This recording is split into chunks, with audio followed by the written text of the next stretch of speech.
Sigue la ola de calor en Europa. Está impresionante la situación, padre, en España, en Portugal, en Francia, pero no solo en Europa. La ola de calor se extiende a Irán, por ejemplo. Estamos ya hablando de Oriente Medio. También un poco más hacia el oriente de Europa, en Albania.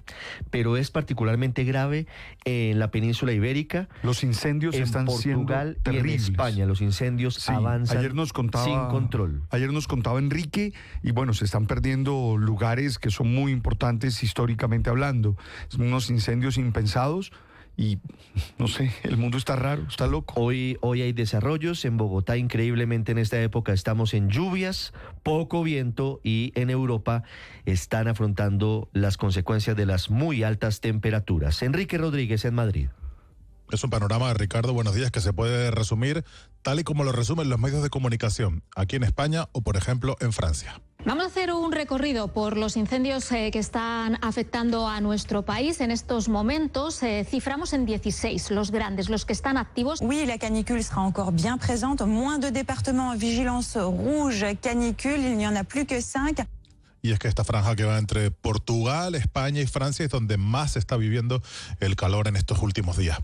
Aquí en España, para que se hagan una idea, la Agencia Española de Meteorología dice ya que con los datos recogidos, estamos a día 13, es posible que los 20 primeros días de este mes de agosto sean los más cálidos jamás registrados en la historia de España, o desde que hay, mejor dicho, manera de registrar las temperaturas. En Francia, por ejemplo, están previstos también récords anuales. En las últimas horas se han superado los 40 grados en los valles del Ródano y del Isère. Y como siempre decimos, el problema de las altas temperaturas es aún más acuciante en los países del norte de Europa, porque aquí en España, en Portugal, en Grecia, en Italia, hay equipos de aire acondicionado, las casas están climatizadas y los centros comerciales, por ejemplo, suelen estar climatizados, pero esto no es así en los países del norte de Europa, no acostumbrados a estas altísimas temperaturas. Así allí las temperaturas, cuando el mercurio sube de los 30 grados, eso se convierte en un asunto realmente complicado. Como digo, el calor o la ola de calor no solo está afectando en lo que se refiere a la vida cotidiana, sino también está haciendo de catalizador de los incendios forestales que están arrasando a buena parte de las provincias españolas. Preocupan y mucho los que están teniendo lugar en las regiones fronterizas con Portugal. En Galicia hay miles de soldados de la Unidad Militar de Emergencias movilizados, y hay que consignar la muerte la pasada madrugada de un voluntario que trataba de apagar uno de esos fuegos en León, y la última información que sabemos a ese respecto es que hay otros 4 miembros de los equipos de extinción también en la región de Castilla y León que se encuentran en estado crítico como consecuencia de un accidente que han tenido mientras trataban de apagar uno de esos incendios. Lo peor de todo, además, o seguramente lo menos esperanzador, es que la Agencia Española de Meteorología dice que la ola de calor que sufrimos en España desde el pasado 3 de agosto se va a prolongar casi con toda seguridad hasta el miércoles, día 20 de la próxima semana, Ricardo. Enrique, gracias. Imagínese usted, al menos una semana más de ola de calor en Europa. En Estados Unidos, el gobierno del presidente Donald Trump muy vocal sobre Colombia. El secretario de Estado Marco Rubio habló sobre el gobierno del presidente Gustavo Petro con una emisora local en Nueva York, y arribó en las últimas horas a la capital del país. Está en Bogotá el subsecretario de Estado Christopher Landó, el mismo hombre al que el presidente Gustavo Petro dijo que está evaluando no permitirle su ingreso a nuestro país. Viene el subsecretario Landó a las exequias de Miguel Uribe Turbay. En Washington, Juan Camilo Merlano.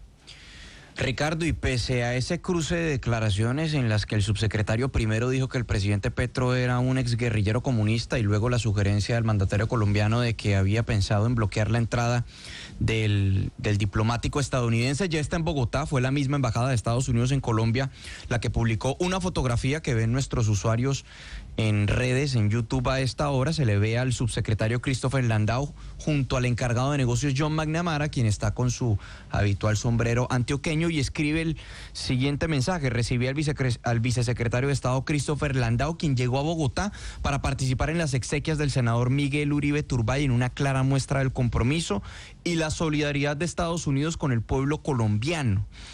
Es una visita, la del subsecretario, de alto nivel, que no se da por motivos políticos, sino por solidaridad. Porque en lo político las cosas no están para nada bien. No es un secreto para nadie las diferencias del secretario de Estado Marco Rubio con el presidente Gustavo Petro, pero lo preocupante es que después de tantos roces y episodios de tensiones, no haya un cambio de rumbo, que revierta el deterioro de la relación bilateral. Habló en el show de Sid y sus amigos, un programa de radio en Nueva York, el secretario de Estado Marco Rubio. Look, we're very concerned about Colombia. You know, unfortunately, the president of Colombia right now, this guy Petro, is just, in our view, someone who has been quite erratic in his decision-making and some of the things he's doing. And that's a problem because you have these drug gangs that are operating out of Venezuela with impunity. Like, no one challenges them. They openly operate out of Venezuela. Estamos muy preocupados por Colombia. Desafortunadamente, el presidente de Colombia en este momento, este tipo, Petro, es simplemente alguien que ha sido bastante errático en su toma de decisiones y en algunas de las cosas que está haciendo, decía el secretario de Estado Marco Rubio. Luego añadía, solo pensar que Colombia podría retroceder debido a la violencia política o el narcotráfico o lo que sea es simplemente desgarrador, y solo esperamos que las instituciones en Colombia, los militares, los tribunales, todos no estén a favor de este plan de juego que se está llevando a cabo en este momento, decía Rubio. 31 de mayo y 21 de junio de 2026, las fechas de la primera y segunda vuelta presidencial en Colombia, dos fechas que tiene muy presentes el secretario de Estado Marco Rubio. Lo que dice el jefe de la diplomacia estadounidense es que espera que en esos comicios Colombia cambie de rumbo. And that's going on right now, and so they'll have elections in about a year, and hopefully the country will get back on the track that it was on, which is, you know, one of the strongest, closest partners America has in the region, and a country that's come so far. But I think we've lost some ground there over the last 3 years, and it's y sad entonces being so tendrán close elecciones to it en in terms of aproximadamente un año y con suerte el país volverá al camino en el que estaba, que es ser uno de los socios más fuertes y cercanos que Estados Unidos tiene en la región. Pero creo que hemos perdido algo de terreno en ese punto en los últimos 3 años y es simplemente triste, es lo que decía el secretario de Estado Marco Rubio. Lo cierto es que ya está el representante de Estados Unidos en Bogotá, aquella ciudad que para Donald Trump es uno de los peores lugares en el planeta. Ahí estamos viendo la foto, Juan Camilo, de del embajador, del encargado de negocios McNamara con el subsecretario Landó anoche en Bogotá.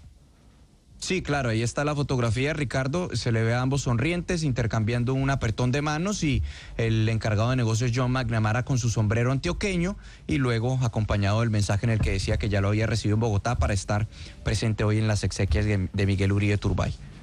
Muy bien, Juan Camilo, 7:44 minutos. Y mientras tanto, en Venezuela siguen las declaraciones de los jefes del régimen de Nicolás Maduro contra Estados Unidos, luego de la orden ejecutiva del presidente Trump que lo autoriza a adelantar operaciones en país distinto a Estados Unidos contra el narcotráfico. Pone además una recompensa de $50 millones por el que considera el jefe del cartel de los soles, Nicolás Maduro. Y la batalla política, Diosdado Cabello amenaza de nuevo a María Corina Machado, quien sigue plantándole la cara a la dictadura de Venezuela. En Caracas, Santiago Martínez. Hola, soy Ricardo Bendia. Mire, para Venezuela, el gobierno de Donald Trump se ampara en el supuesto derecho de combatir el narcotráfico para convertir a Latinoamérica en un nuevo escenario de guerra colonial. Esto en referencia a la decisión de Estados Unidos de ir tras los carteles latinoamericanos, con especial mención a lo que llaman el cartel de los soles. El canciller Iván Gil, que sostuvo una reunión privada con todo el cuerpo diplomático acreditado aquí en Venezuela, allí en Casa María, en el centro de Caracas, insistió en que esa orden firmada por Trump es o se convierte, dice él, en una grave amenaza militar por parte de Estados Unidos. Y en ese sentido, pues hizo un llamado urgente a la comunidad internacional, a todos los países, y por eso estaba reunido allí con todo el cuerpo diplomático, para que repudie esos actos terroristas propiciados por el gobierno de Estados Unidos y sus aliados fascistas de la derecha venezolana. Eso decía en esa reunión. En contraposición, una posición muy distinta a la expresada por la líder opositora María Corina Machado, que sigue en la clandestinidad, que a través de una carta que publicó en sus redes sociales enviaba un mensaje de agradecimiento al presidente Trump y a su administración por ese respaldo a la causa democrática en Venezuela y las acciones contra el gobierno de Nicolás Maduro. En el texto, la líder opositora reconocía el compromiso de los funcionarios estadounidenses con el Departamento de Estado, el Departamento de Justicia, Tesoro, Seguridad Nacional y Defensa, a quienes atribuía un papel clave para, y lo leo textual, desmontar lo que llama empresa criminal terrorista y a la vez fortalecer la determinación de millones de venezolanos para hacer valer lo que ocurrió en julio del 2024 en las elecciones presidenciales. Igual, María Corina Machado instaba a las naciones democráticas del mundo para que se unan a esa lucha aplicando pues el peso de la ley internacional contra lo que describió como una estructura criminal que ha causado destrucción, pobreza y sufrimiento y que representa un factor de desestabilización en la región. Es decir, lo que dice o lo que cuenta o la posición que asume Estados Unidos hacia Venezuela genera reacciones tanto del gobierno como de la líder opositora María Corina Machado. Ricardo.